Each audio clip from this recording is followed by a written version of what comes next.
How are you? All right? All right. Mark, you got creativity inside of you. I got to give you props. Is he in here? Is he left? He left. Boy, his creativity sponsored a movement of prayer. He's a special man. Okay. Indispensable relationships. That's what we're talking about. This morning we talked about healing relationships, and that's the kind of relationship that you move into it and you take that position of just receiving. You're opening up your heart, you're letting somebody pour into it. Tonight we'll talk about mutual relationships, and that's a little bit different. This is the kind of relationship where you're not just receiving, but you're giving and receiving. This is a symmetrical relationship. There's partnership.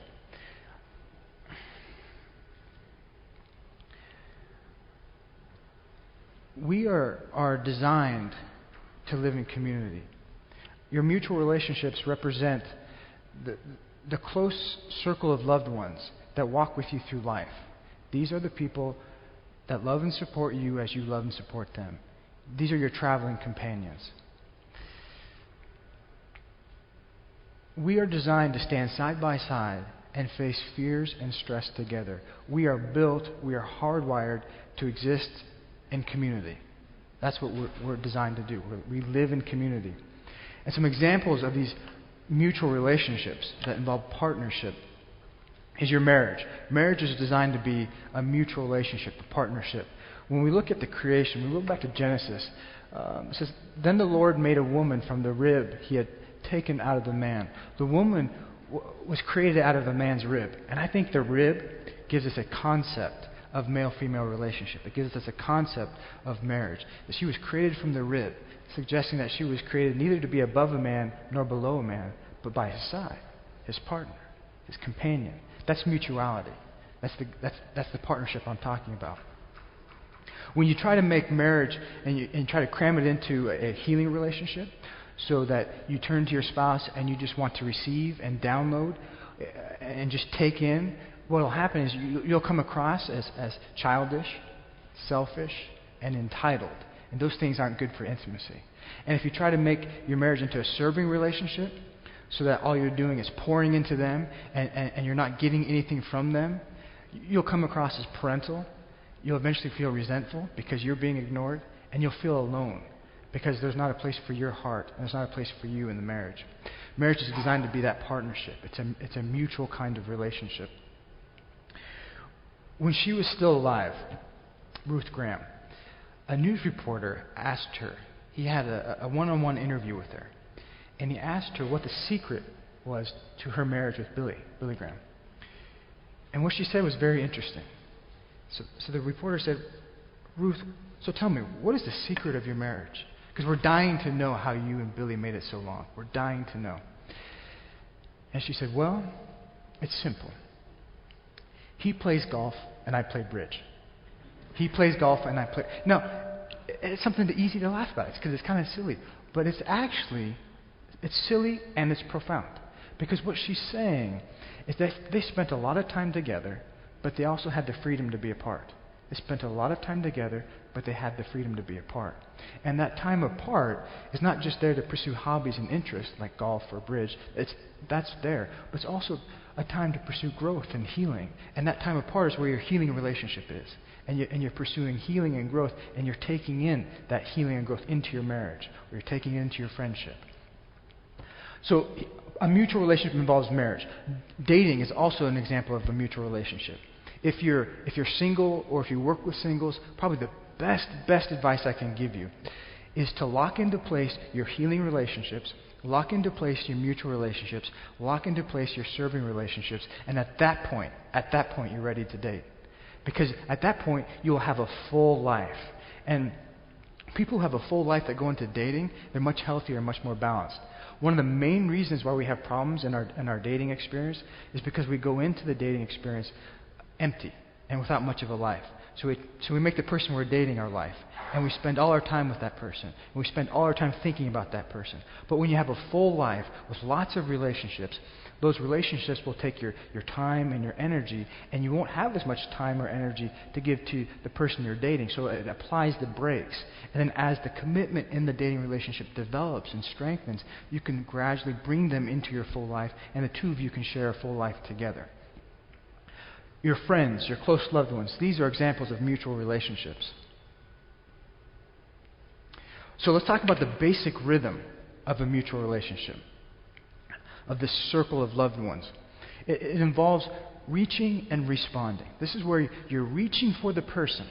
You're reaching for your spouse. You're reaching for the person you're dating. You're reaching for a friend from a position of need. That's what you're doing. And at the same time, you're responding to them from a position of love. You're reaching and responding. And when you can reach for each other and find love and support in each other, your bond becomes stronger and you become stronger. That's what happens. So let's talk about these two things. The rhythm is reaching and responding. Let's talk about what it means to reach and what it means to respond. Because these are the essence, the rhythm, the dance of a mutual relationship. So people who are really good at reaching, they can do three things really well. They can do three things really well. They can tune into their emotions, they can take a position of vulnerability in the relationship, and they can accept love and care from others. So what we're going to do is unpack those three things, and we're going to kind of look at them closely. So first, tuning into emotions. See, emotions oftentimes get a bad rap. And I'm going to bring, hopefully, an elevated view of emotions. Because I think they're a very important part of who we are and how God created us to be. Now, when you tune into your emotions, that just means you take your experience seriously. You own what's going on inside of you, you accept it, and you begin to study it. You can take your experience and make it an object of study and begin to make sense out of it. Paul, he came home from work one evening, and as he walked in the front door, he briefly said hi to his wife. She was watching TV. She was on the couch watching TV. Then the dog came running up to him. It was like a reunion of long-lost friends. He got down, he started petting the dog, asking the dog how his day was, scratching his belly, and they did all this great stuff. And when the dog was done, had enough, he got up, he went into the kitchen, checked his email, got a little snack, and then all of a sudden he started to feel some tension in his stomach. He began to realize that he and his wife hadn't said anything, and 10 or 15 minutes passed. So he said something to her. I don't remember what he said, but he said something to her, and her response was really short. Didn't give him much of a response. Then he got irritated. He's like, "What's your problem?" And he could feel himself pulling away from her. He wanted to pull away from her. But he didn't want to pull away from her, and that was just enough. That was just enough. And he began to take his experience seriously and began to study it. Why was he irritated? Why was he feeling tension? Why did he want to pull away from her? Why did he want to avoid her and not talk to her? He began to take it serious. He began to study it. And as he began to study it, he was kind of playing the tape back in his head, and he realized that when he walked in the door, he gave more attention to the dog than he gave to her. And he realized, I bet that's what it was. I bet that first interaction turned everything sideways and upside down. I bet she felt hurt and rejected. It was like a light bulb that went on. So he used that information, and he went into the living room, sat down on the couch, and said, "You know what, honey? I think I hurt you. I think I did something hurtful. I gave more attention to the dog than I gave to you. And I'm sorry. I'm sorry for that." And she became like putty in his hands. She just melted. And she felt like she was important. She felt thought about. And it was an intimate moment. Now, how did that happen? That happened because he took his inner experience seriously. He studied it. He took her experience serious and studied it. And took the information he gained from studying himself. He took the information he gained from studying her. And he used that information to guide his behavior in the relationship. He used that information to bring the two of them together. And that's why it's important to be able to study what's going on inside of us as part of drawing out what's in your heart. Our emotions, why are they important? They're important because they reveal the state of our heart. They represent personal information about who we are. personal knowledge about who we are. So when you plug into your emotions, you're plugging into your heart. And when you study your emotions, you're studying your heart. You're studying who you are on the inside. And that's important. It's valuable information. And when you tap into that information, it can really help you navigate and guide through relationships. Okay.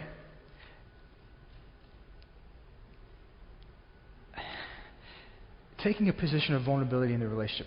Let me simplify this. There's really only two concepts tonight that you need to take away. All the rest is just to fill in time. Just to fill in time. The concept of vulnerability is the first one that you got to take home with you. This is the foundation of a relationship. This is the heart and essence of a relationship. What does it mean to be vulnerable with somebody? It simply means that you're giving the other person a chance to be there for you. You're giving the other person an opportunity to love you, to encourage you, to speak wisdom into your life, to hold you accountable, to give you truth. You're just giving them a chance to witness your pain and to witness your struggle. You're giving them a chance. That's what it means. And when we get protected and we get guarded and we put up our armor, we turn to the other person and we essentially say, look, I'm not going to give you a chance to be there for me. That's too risky. You might hurt me. You might let me down. I'm not going to give you that chance. And you back away from the relationship. And as soon as you back away from the relationship, you create distance. Self-protection creates distance. It pulls you two apart. But when you take the armor off and you remain vulnerable, essentially what you're saying, I'm going to give you a chance to be there for me. I'm going to trust you. I'm going to give you a chance. And that's the essence of a relationship. Now, when you're vulnerable and you're sharing your emotions, it actually deepens the relationship. That's why we have emotions. They help deepen our relationships with other people. Remember, your emotions, they reveal the state of your heart. They represent personal information and personal knowledge about who you are. When you share your emotions with somebody, you're sharing personal knowledge. That's what you're doing. You're sharing personal information. And when you're known at a personal level, that's intimacy. Intimacy is the knowing and being known at a personal level. And when you share personal information about yourself, you're deepening the intimacy. And if all you share are thoughts and ideas and facts and theories, you're not sharing anything personal.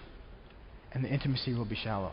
That's what our emotions do. You cannot have a deep relationship without involving your emotions any more than you can have onion soup without onions. It's impossible. Your emotions make the relationship personal.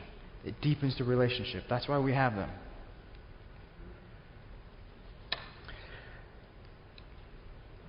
Vulnerability, it creates safety. It reduces the experience of threat, and it draws people closer. Now, James and Laura, they've been married for many years, but they always fought about the finances. They always fought about the finances. And James was the one who managed the money. He was sort of the responsible one. He was good with numbers. He was organized. And Laura was sort of the fun-loving one. And she really didn't think about consequences a whole lot. And she would always overspend. She would always exceed the budget. And James he eventually just got so angry with her and so upset with her and began to tell her that she was just like a little girl. She needed to grow up, be responsible, be an adult, get her head on straight. And he was actually really angry with her. And what she would do is she would feel intimidated. She would sort of shut down, withdraw, and feel controlled. And that was their interaction. That was how they were interacting. So it was never about the money. It was always about the way they were interacting.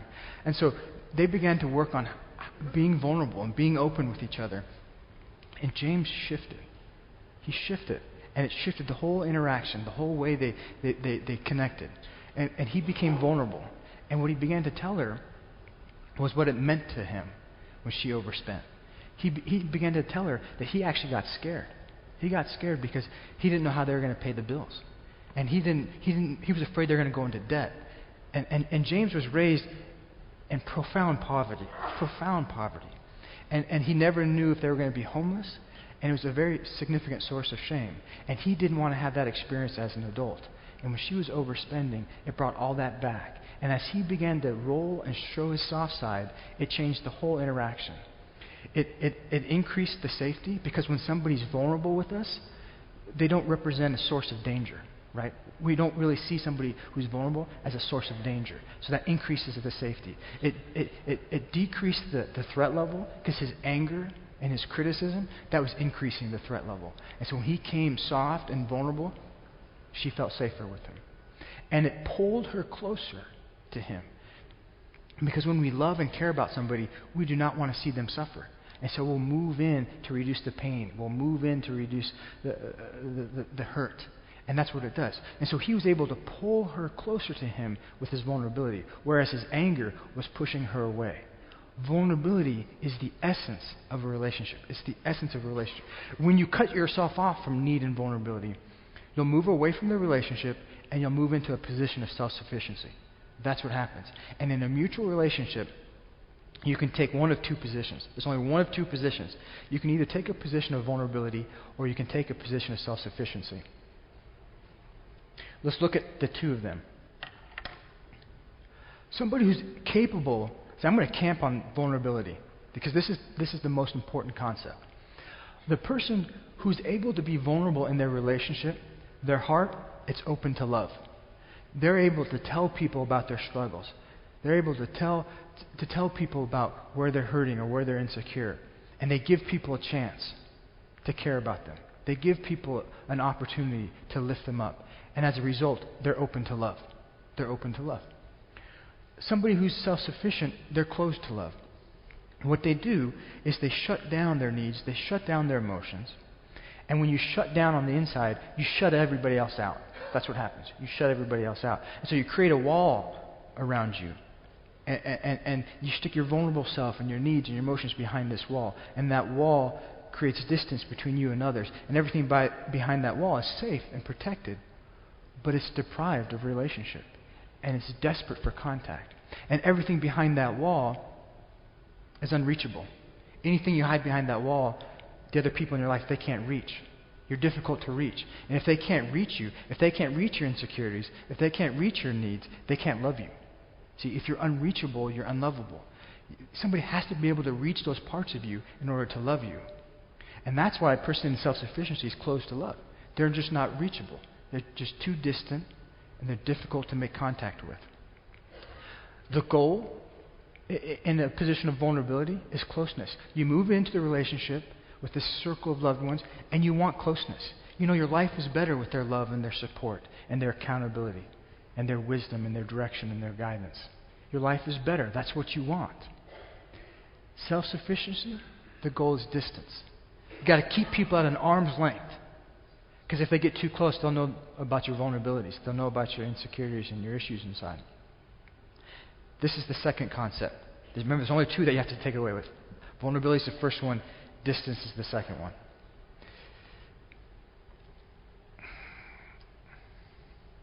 How do you know?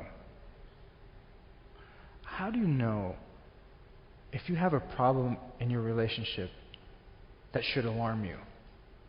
How do you know if you have a problem in your marriage that will tank your relationship? If you're single, how do you know if you have a problem in your dating relationship that's going to turn everything upside down? Or if in your friendships, how do you know if there's a serious problem that needs serious attention? What's your barometer? What's your signal? What do you look for?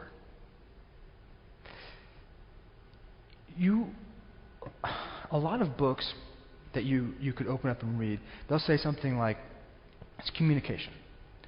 If you guys can't communicate well, that's a sign that you have a problem. There's a breakdown in communication. Some books will say, well, no, it's differences. When there's such profound differences in your relationship that you can't get along, that's a sign that you have a problem. And the differences are so severe that it threatens the oneness.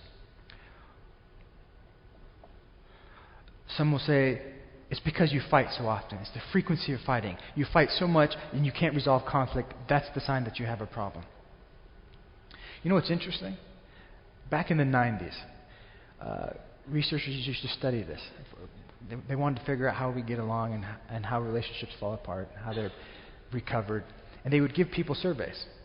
And the surveys would, so what do you think is your biggest problem? And then people would write down what they think is their biggest problem. And a lot of people said communication. So the researchers thought, that's it. Communication must be the problem. We figured it out. But the research became more sophisticated. They stopped taking people's words for it, because we have lots of blind spots, right? And what they started doing is videotaping couples and having experts now watching what happens when they have problems. And what they found is so interesting. They found that healthy couples rarely ever use good communication. They rarely ever use effective listening and speaker kinds of stuff. And for me, that's hope, right? Because that's hope. So the idea that communication is the best barometer is like 20 years old. So what is the best barometer? How do you know when your relationship's in trouble? It's distance. When you are consistently interacting in a way that pulls you apart to the point that you feel alone in the relationship, or you feel alone in your marriage, or you feel alone with the person you're dating if you're single, or if you feel alone in your friendship, that's the sign that you have a serious problem. Because when you feel alone in the relationship, that's distance. That's distance. And distance will destroy your relationship. Vulnerability is the heart of relationship, and distance is the greatest threat to your relationship. Those are the two concepts that I think if you can take those concepts away, you have a good starting point. And self-sufficiency has as its goal distance, and that's why it murders relationships. That's why it destroys relationships. The source of comfort in a position of vulnerability is relationship. So when you're overwhelmed, when life feels out of control, you're feeling small, you turn to relationship for comfort. And you know the cool thing is? This is the cool thing.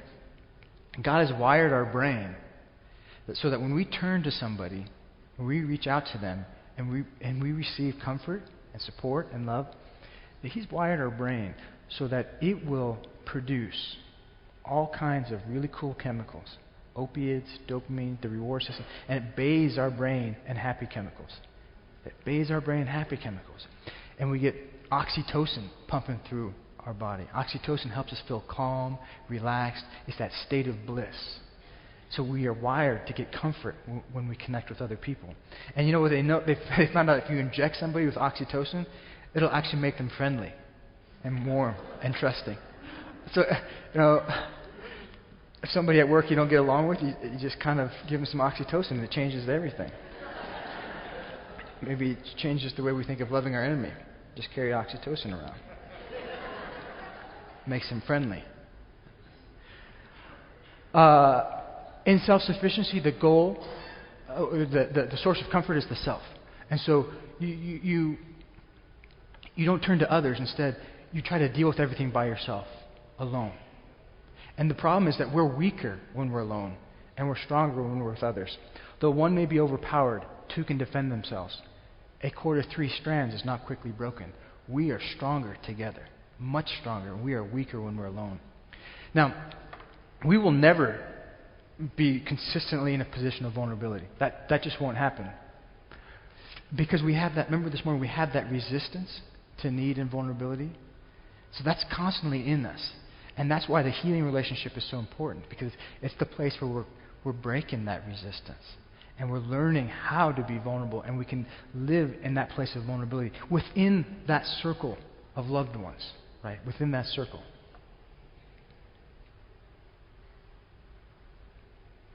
The lights went on, but the clicker stopped. Okay, so say you get stuck. Maybe your default mode is self-sufficiency, right? Maybe that's your default mode. What do you do? How do you get out of that? How do you overcome that? What's a path out of self-sufficiency so that you can become a person who is capable of being vulnerable? Here's a 3-step path. I'm just going to put all 3 up and talk about them. The first, you've got to identify how you hide need and how you hide vulnerability. We all have hiding styles. You know, some people might hide by just talking about their thoughts, their ideas, and their facts, and theories and philosophies, and they never talk about anything personal. They never talk about personal things. That could be a hiding style. Rescuing people could be a hiding style, so that you're worried about the speck in everybody else's eye, so you don't have to worry about the plank in your own eye. You're worried about everybody else's needs, so you don't have to worry about your own needs. Or busyness. When life gets overwhelming, you turn to busy work, and you get active, and you turn to projects instead of people. Or maybe it's food. You turn to ho-hos and Twinkies for comfort. instead of turning to people. Or it's retail therapy. You go shopping. And you buy stuff instead of turning to people. But you got to find your hiding style. How do you hide those personal heart issues? And then once you identify your hiding style, you got to stop hiding so that you can expose what's in your heart, right? So if your kind of default mode is to get really busy and get active, and you get projects, and you start cleaning the house, and you start projects in the yard, or you got to slow down. You got to slow down. Stop being busy. And as you slow down, this is what will happen. You'll start to feel uncomfortable inside. Because there's a reason why you've been staying busy, to avoid what's going on in your heart. You're going to feel uncomfortable. And that discomfort might be fear, might be anxiety, might be insecurity, might be sadness, anger, disappointment. It could be whatever. And you got to let that come to the surface, right? And then you got to be able to take that heart, that raw, vulnerable heart, to a relationship. You got to be able to take it to God. You got to be able to take it to His body, and give them a chance to love you. Give them a chance to encourage you. Give them a chance to lift you up. And that's kind of the path out of it. You got to find out how you hide. You got to stop hiding so you can get in touch with your heart. Then you got to bring your heart to God and His people. And I think if you can do that, you can come out of self-sufficiency. So, people who are good at reaching, they can tune into their inner world, their emotions. They can take a position of vulnerability in their relationship. And then they can accept love and care from others. They're good at accepting love and care from others. We have to be generous givers as well as gracious receivers. We have to be gracious receivers. And when somebody helps us, they encourage us, it's important that we can feel grateful and thankful. But too often what happens is we feel guilty, we feel inferior, we feel weak, we feel embarrassed. But we have to be able to be gracious receivers. Mike is a great example of a gracious receiver. Somebody who can really accept love and care. He's the kind of guy, when he sees a man who's a good husband, he kind of plugs into that man. He takes notes. He literally takes notes. And he tries to figure out what this guy's doing right. And when he sees a good husband, he's constantly asking that guy for advice. And he sees somebody who's managing the finances well. He gets advice and wisdom from him. He just constantly, he knows his limitations. He owns them. And he's able to reach out to get what he doesn't have inside. And as a result, his potential increases and his limits change. He actually gets bigger by being smaller. He gets bigger by being smaller. And we have to be small and humble in order to accept love and care from others. Right? And when we're small and humble, we can take it in and we can appreciate it and we can be thankful for it. And it's pride. It's pride that gets us all upside down. It's pride that says you should be above weakness.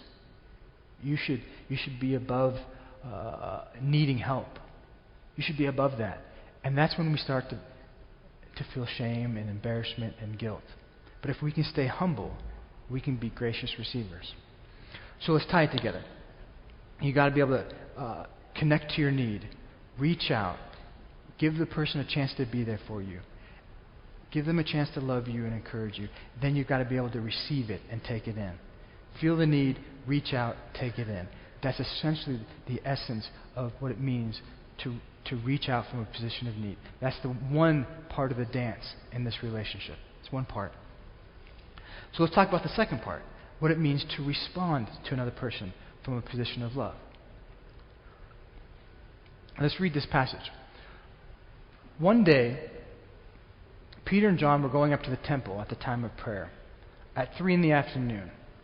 Now a man who was lame from birth was being carried to the temple gate called Beautiful, where he was put every day to beg from those going into the temple courts. So this is a man who's lame. He's broken. He lacks wholeness. And he's put outside the temple gate so that the gates separate him from others. He's alienated. He's an outsider. And the gate separates him from God, separates him from the temple. So it's a man who's broken, lacks wholeness, and he's separated from God and others. It's a picture of fallen humanity. This is a big picture of fallen humanity. When he saw Peter and John about to enter, he asked them for money. Peter looked straight at him, as did John. Then Peter said, "Look at us." So the man had a hard time making eye contact, probably shame. So the man gave them his attention, expecting to get something from them. Then Peter said, "Silver or gold I do not have, Now that's bad news. You don't want to hear that if you're a beggar. You don't want to hear that. Silver or gold I do not have, but what I do have I give you. In the name of Jesus Christ of Nazareth, walk. Taking him by the right hand, he helped him up, and instantly the man's feet and ankles became strong. He jumped to his feet and began to walk. Then he went with them into the temple courts, walking and jumping and praising God. Scene 1. You have a man who's broken, lacks wholeness, separated from God and others. Scene 2. A man now whole. He's whole. He's restored. He's inside the temple gates. He's reunited with people. He's reunited with God. He's worshiping God. Scene 2 is a picture of redemption, right? Scene 1, fall. Scene 2, redemption. That's a remarkable scene. So my question is this. How did we go from scene 1 to scene 2? What was the mechanism of transformation? How did that happen? As a psychologist, I want to know that. I think it's in verse 7. Taking him by the right hand, Peter, taking him by the right hand, he helped him up, and instantly the man's feet and ankles became strong. So Peter, what did he do? He reached out, grabbed the man's hand, made contact with him, made a connection with him. And I believe that contact, that connection, was the vehicle or the delivery system for the healing God had for him. It's contact. I think when we make contact with people, when we make a connection with people, we are creating a delivery system for all the good things that God has for them in their life. And how do you make contact with somebody? How do you make a connection with them? Is you respond to them. See, when somebody reaches out to you, and you turn, and you reach back, and you respond, contact is formed. A connection is formed. A relationship is formed. And that relationship becomes the delivery system, the vehicle, the delivery system for all the good things God has for them. And it becomes a delivery system for all the good things you have for them. That's what relationships are. They're the delivery system for everything good in life. That's why they're so important. So when we respond to somebody, we are making a connection. And we're making awesome things possible. Responsiveness is so important. And when we fail to respond, big problems occur. Big problems occur. Unresponsiveness creates distance. And that means if somebody cries out to you, and they call out to you, and you turn, hear it, and then turn away, ignore it, reject them, you will leave them out there hanging all alone. You'll leave them out there hanging all alone. And that feeling of being alone in relationship with you, that's distance. And the longer that distance goes on, the more negative your relationship with them will become. The longer we are disconnected from others, the more negative that relationship will become. Unresponsiveness creates distance, and distance is the major threat to relationship.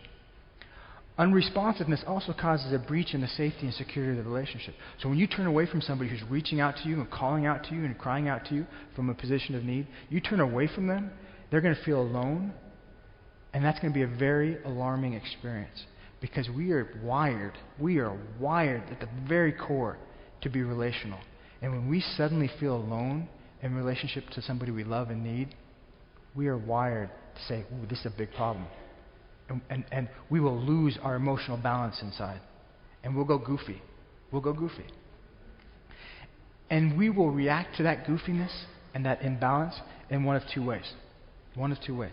And they're both bad for the relationship. They're both bad. The first thing we'll do is we'll get angry. And we'll get critical. And we'll blame them.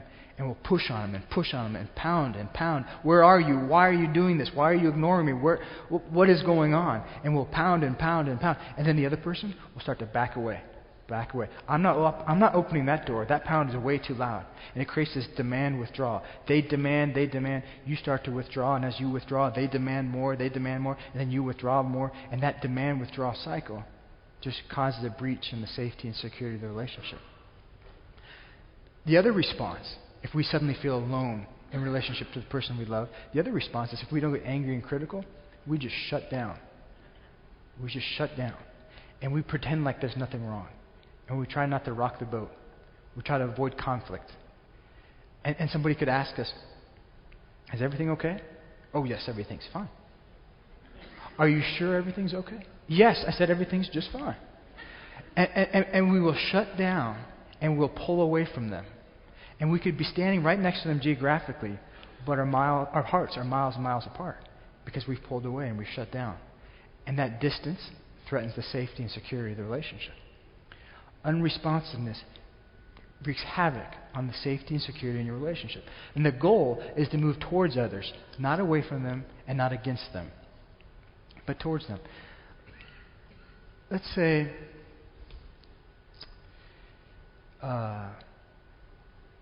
you're grieving and you're in tears and you come to me. Tell me how this feels. What I say to you is, wow, you should consider this pure joy. God's going to teach you something good. We should celebrate. We should celebrate. Right? You're going to probably pop me in the eye. Right? So I moved away from you. I moved away from your mourning and your grief. And when I moved away from you, I turned my back on you. I turned my back on you. And I left you alone in your grief. That's what happens when we turn away from somebody. When we turn against them, let's say you come to me in your grief and your mourning,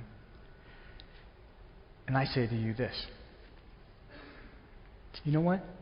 You need to have stronger faith. You need to keep your eyes on Jesus and quit focusing on your pity party. Stop. You need to have stronger faith. What's going to happen? Your heart's going to shut down. It's going to feel hurt because I just moved against you. I just criticized you. And I just attacked you for being weak, and I humiliated you.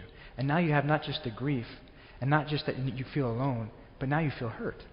And I did that.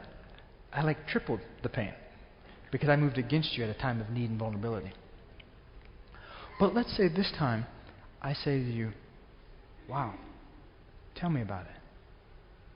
And I take your pain serious. And I ask you, what happened? Is there anything I can do for you? Now I've just started to mourn with you as you mourn. And I've just joined your experience. And you can feel my presence. And I'm beside you. And that's relationship.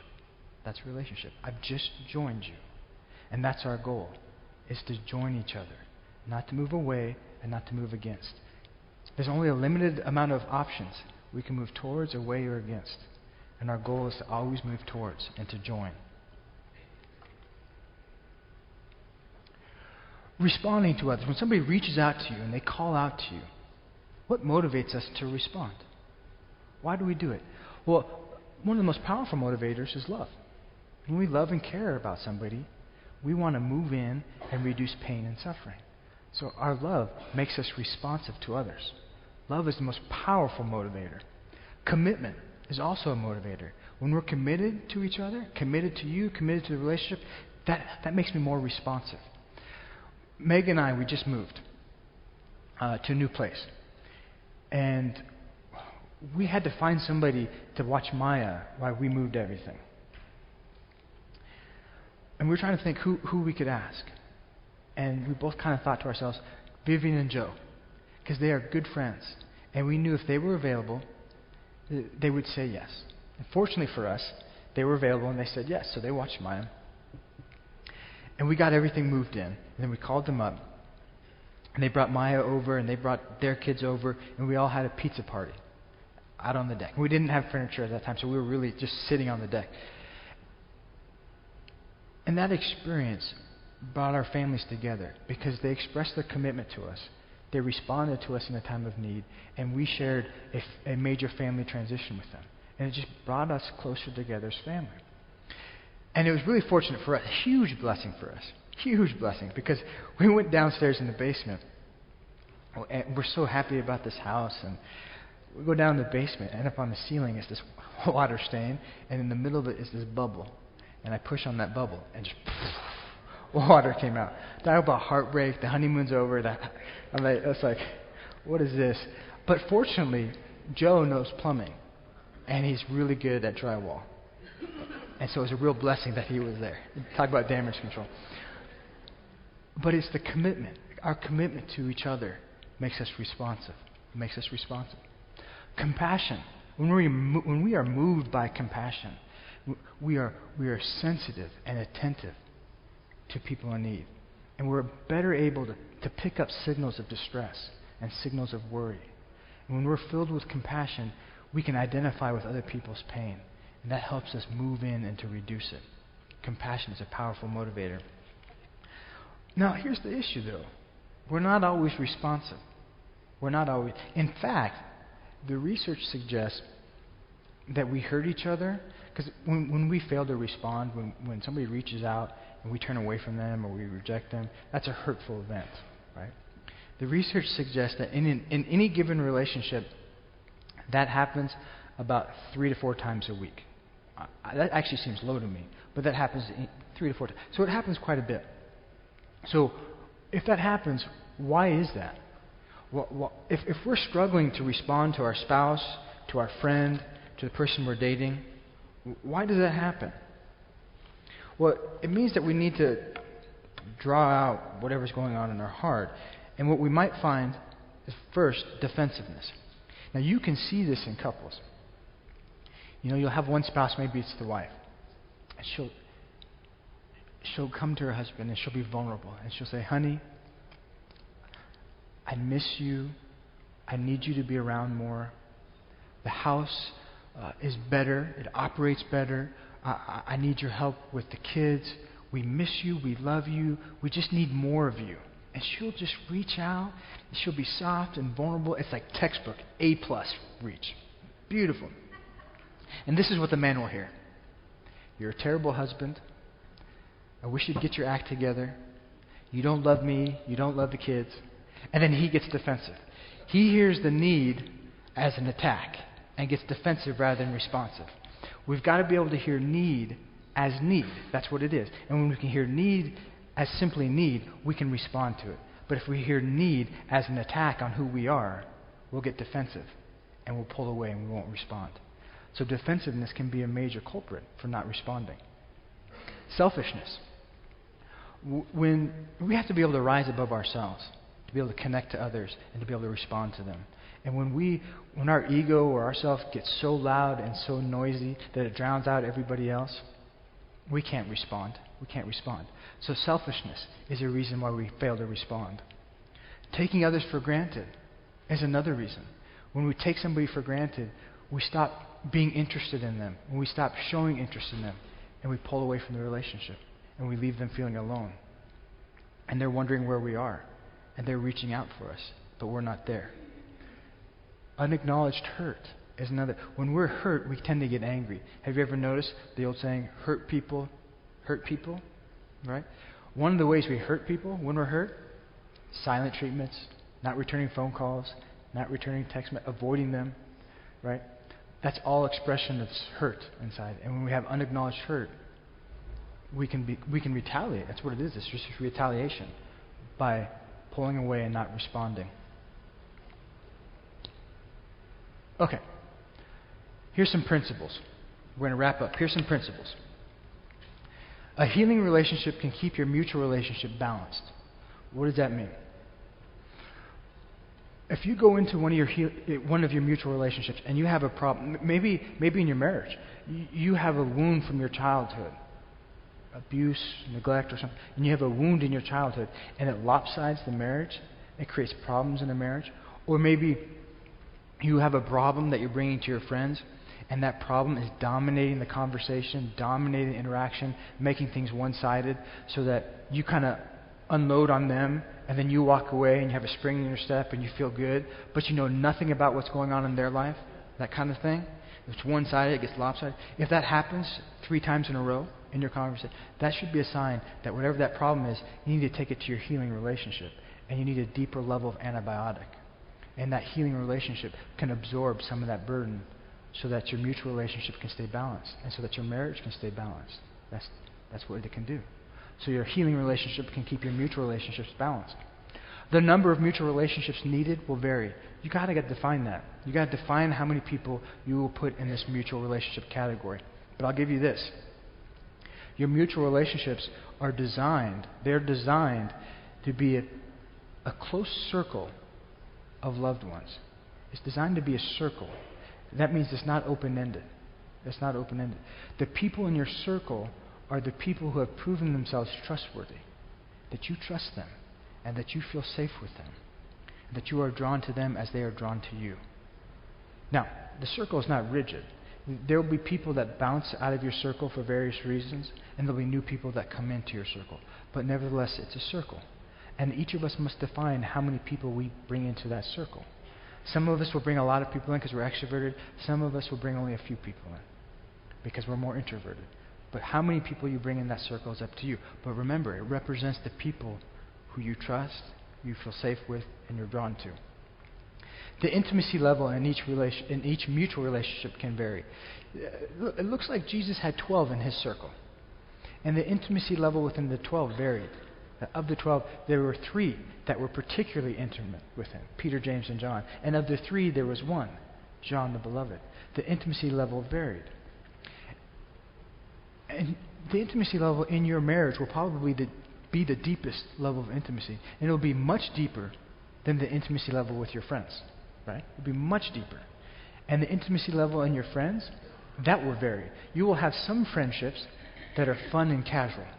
And you'll have some friendships that are deep and moving. And you'll have some friendships that are in between. But the intimacy level will vary. But the cardinal feature of this mutual relationship is that you're giving and receiving. You're reaching to each other and you're responding to each other. That's what a mutual relationship is. Okay, let's wrap it up. The purpose of a healing relationship is wholeness, integrity, health. Your role is to receive and to receive only. In a mutual relationship, the purpose is companionship and community. And your role is to give and to receive. And so what you're doing is you're tuning in to what's going on inside of you. You're able to study what's going on inside of you. You're able to connect to your need and reach out and to give other people in your circle a chance to love you and to support you and to encourage you. And then you're able to take that love in and feel grateful for it and feel thankful for it and be blessed by it without fear, without guilt, without shame. And then you in turn can respond to them in their time of need. And when you turn to them and you respond and you join their experience, it creates a connection, a relationship, and that becomes the delivery system that God can use to bring good things in their life and that you can use to bring good things in their life. And that's what a mutual relationship is about. So, on this path to wholeness, community, and a life of effective ministry, we've touched on 2 out of the 3 relationships. Your healing relationships, your mutual relationships, and then tomorrow morning we'll finish it with serving relationships. Let me pray for you. Lord God, you've designed us to live within circles. And in those circles, I just pray that